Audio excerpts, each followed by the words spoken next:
भगवान विष्णु का वाहन गरुड़ कौन था?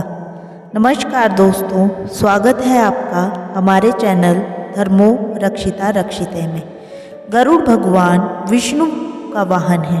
भगवान गरुड़ को विनायक, गुरुत्मत, ताक्ष्य, वैन्ते, नागांतक, विष्णुरथ के नाम से जाना जाता है। गरुड़ हिंदू धर्म के साथ ही बौद्ध धर्म में भी महत्वपूर्ण पक्षी माना गया है। बौद्ध ग्रंथों के अनुसार गरुड़ को सुपर्ण, अच्छे पंख वाला पक्षी कहा गया है। गरुड़ के नाम से एक पुराण, ध्वज, घंटी और एक व्रत भी है। महाभारत में गरुड़ ध्वज था। घर में रखे मंदिर में गरुड़ घंटी और मंदिर के शिखर पर गरुड़ ध्वज होता है। गरुड़ भारत का धार्मिक और अमेरिका का राष्ट्रीय पक्षी है। भारत के इतिहास में स्वर्ण युग के रूप में जाना जाने वाला गुप्त शासकों का प्रतीक चिन्ह गरुड़ ही था। ऐसा माना जाता है कि प्राचीन काल में गरुड़ की एक ऐसी प्रजाति थी जो बुद्धिमान मानी जाती थी और उसका काम संदेश और व्यक्तियों को इधर से उधर ले जाना होता था। कहते हैं कि ये इतना विशालकाय पक्षी होता था कि जो अपनी चोंच से हाथी को उठाकर उड़ जाता था।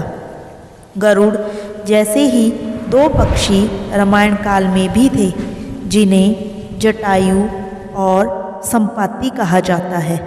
ये दोनों भी दंडकारण्य क्षेत्र में विचरण करते रहते थे। पक्षियों में गरुड़ को सबसे श्रेष्ठ माना गया है। ये समझदार और बुद्धिमान होने के साथ साथ तेज गति से उड़ने की क्षमता रखता है।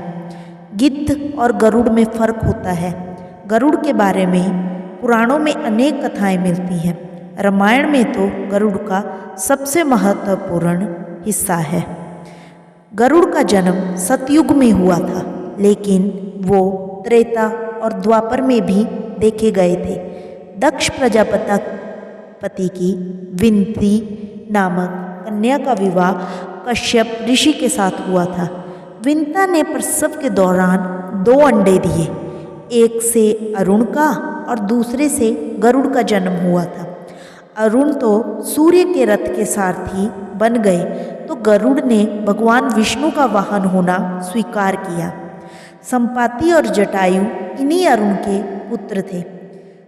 सतयुग में गरुड़, पुरानी कथाओं के अनुसार गरुड़ ने देवताओं से युद्ध करके उनसे अमृत कलश छीन लिया था। दरअसल ऋषि कश्यप की कई पत्नियां थीं, जिनमें से 2 विंता और कद्रु थी। ये दोनों ही बहनें थीं जो एक दूसरे से ईर्ष्या रखती थी। दोनों के पुत्र नहीं थे, तो पति कश्यप ने दोनों को पुत्र के लिए एक वरदान दिया। विंता ने 2 बलशाली पुत्र मांगे, जबकि कद्रु ने 1000 सर्प पुत्र रूप में मांगे, जो कि अंडे के रूप में जन्म लेने वाले थे।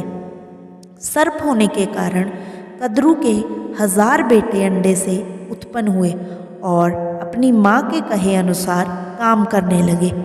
दोनों बहनों में शर्त लग गई थी कि जिसके पुत्र बलशाली होंगे, हारने वाले को उसकी दासता स्वीकार करनी होगी।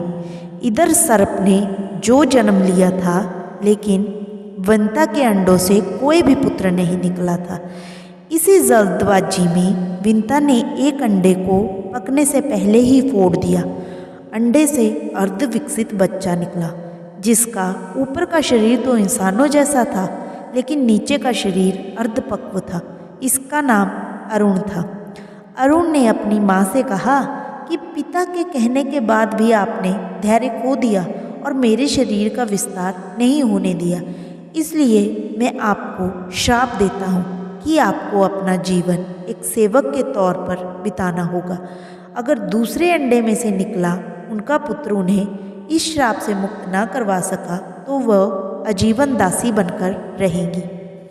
भय से विंता ने दूसरा अंडा नहीं फोड़ा और पुत्र के श्राप देने के कारण शर्त हार गई और अपनी छोटी बहन की दासी बनकर रहने लगी।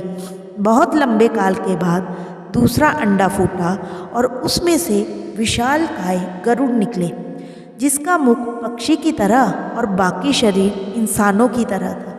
हालांकि उनकी पसलियों से जुड़े उनके विशालकाय पंख भी थे। जब गरुड़ को ये पता चला कि उनकी माता तो उनकी ही बहन की दासी है और क्यों है ये भी पता चला, तो उन्होंने अपनी मौसी और सर्पों से ये दास्तव की मुक्ति के लिए उन्हें शर्त पूछी। सर्पों ने विंता की दास्ता की मुक्ति के लिए अमृत मंथन से निकला अमृत मांगा। अमृत लेने के लिए गरुड़ स्वर्गलोक की तरफ तुरंत निकल पड़े। देवताओं ने अमृत की सुरक्षा के लिए तीनों चरणों की सुरक्षा कर रखी थी।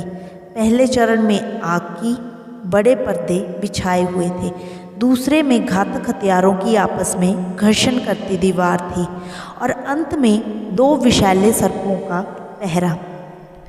वहाँ तक भी पहुँचने से पहले देवताओं से भी मुकाबला करना था। गरुड़ सबसे भिड़ गए और देवताओं को बिखेर दिया।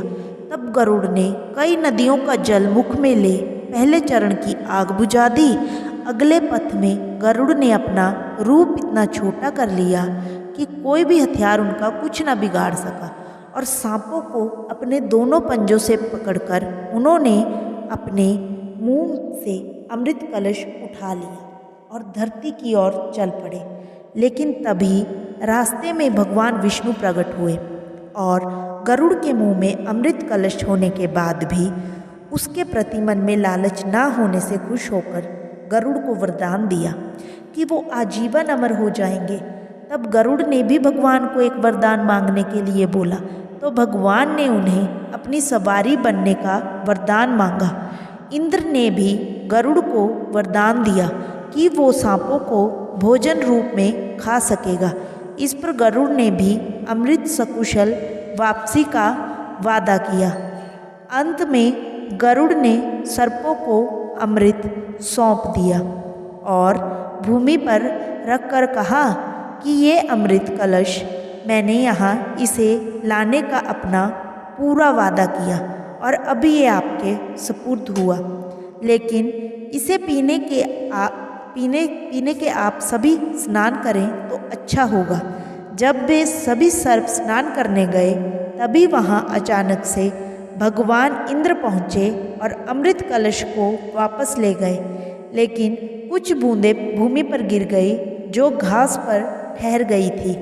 सर्प उन बूंदों पर झपट पड़े लेकिन उनके हाथ कुछ न लगा।